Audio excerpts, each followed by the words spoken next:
આજે કાતરા ગામની પવિત્ર ધરા પર અમારા ખૂબ પ્રેમી જ્ઞાની એવા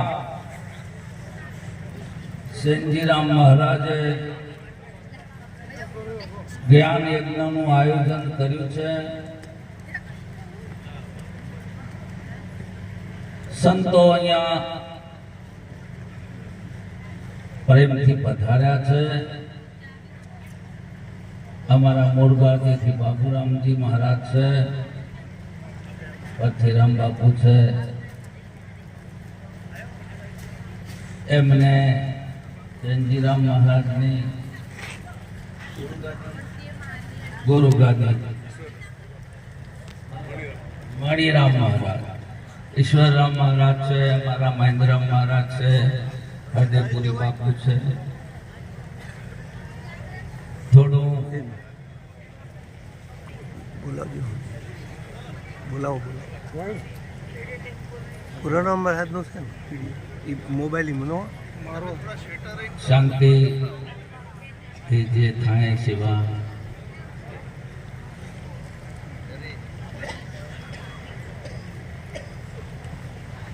અહીંયા જ્ઞાનીની દ્રષ્ટિમાં કોઈ અજ્ઞાની નથી, બધા જ જ્ઞાની છે. નિરાંત મહારાજનો બોધ એવો છે ને કે આ થાંભલાને જ્ઞાન છે. લો બહુ કાઠું છે સમજવું.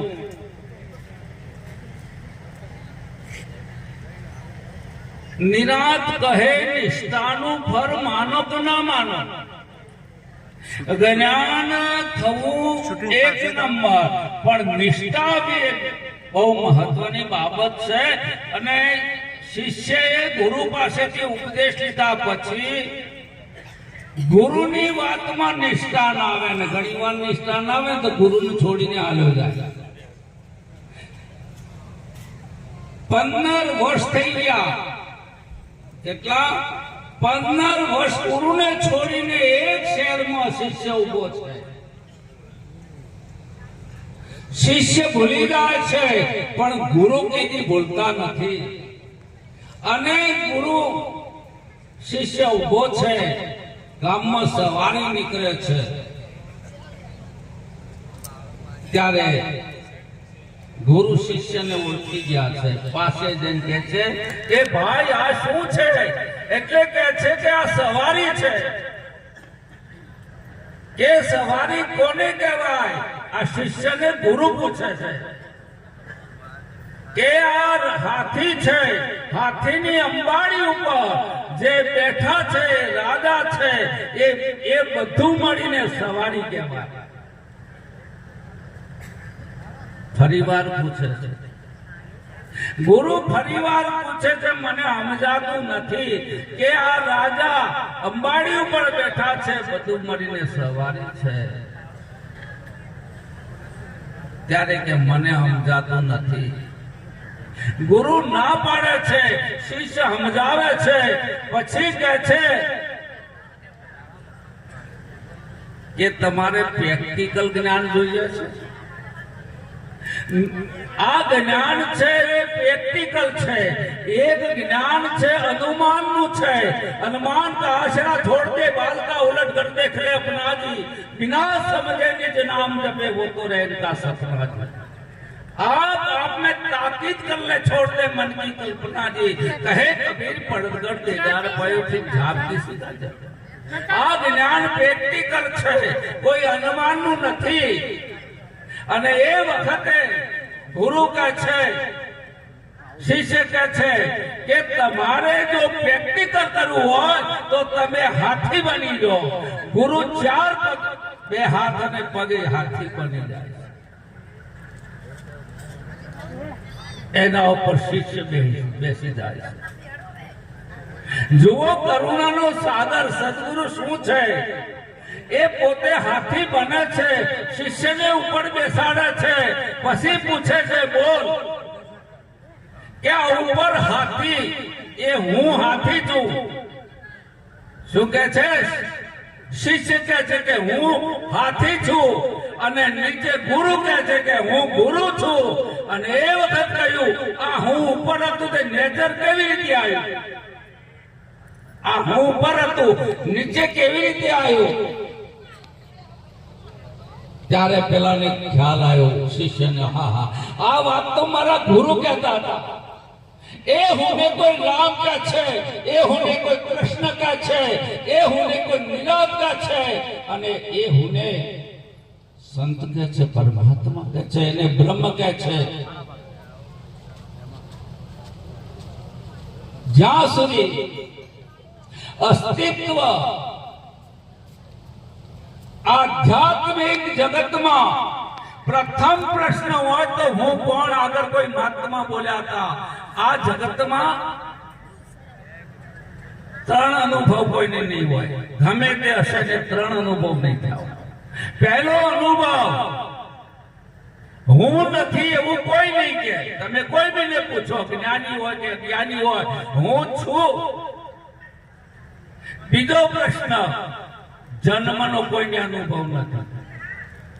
કોઈને જન્મનો અનુભવ નથી, અને મૃત્યુનો પણ અનુભવ ના હોય. અને મૃત્યુ થાય તો અનુભવ કોઈને નહીં હોય. મૃત્યુનો અનુભવ જે વસ્તુ ના હોય ને એનો અનુભવ ક્યારે હોઈ શકે નહીં. એટલે અમારા તત્વવેત્તા ઋષિ મુનિ કે છે સતનો અભાવ નથી અને મિથ્યાનું અસ્તિત્વ નથી. આ તત્વવેત્તાનો આખરી નિશ્ચય છે કે સતનો અભાવ નથી. ક્યારે તમારો અભાવ નથી. જાગૃતિ હોય, સ્વપ્ન હોય, સુષુપ્તિ હોય, અને વેદો પોકાર કરીને કહે છે કે અસ્તિ ભાતિ પ્રિય તારું સ્વરૂપ છે. જે અસ્તિત્વ છે એ જ ભાષીજું છે અને એ જ પ્રિય છે. અસ્તિત્વ સિવાય કાંઈ નથી. નૂરે રોશન પૂછે છે, नूरे रोशन पूछे से मंसूर ने तूने खुदा को देखा है कि हाँ देखा है? तो कैसे कि देख ले मुझे. શું કહે છે? देख ले मुझे. मैं कैसे मानूं कि बैठ जा, बैठ जा. જેને ગુરુ ચરણમાં બેઠા છે, જેને ગુરુ ચરણની અંદર સમર્પિત ભાવે બેઠા છે, ભગવાન કહે છે કે શ્રદ્ધાવાન લભ્યતે. જેને શ્રદ્ધા નથી, જેને વિશ્વાસ નથી, જેને સમર્પિત ભાવ નથી, એના માટે આ માર્ગ નથી. સર્વ ધર્મ પરિત્યાજ્ય મામેકમ શરણમ વ્રજ. બધા ધર્મો છોડીને મારા શરણે આવી જા. આ ધર્મ તારા નથી. આગળ સંતોએ ઘણો સત્સંગ કર્યો છે કે આ જીવનમાં શરૂમાં વ્યક્તિને એવો ભાવ પકડાય છે કે આ શરીર હું છું,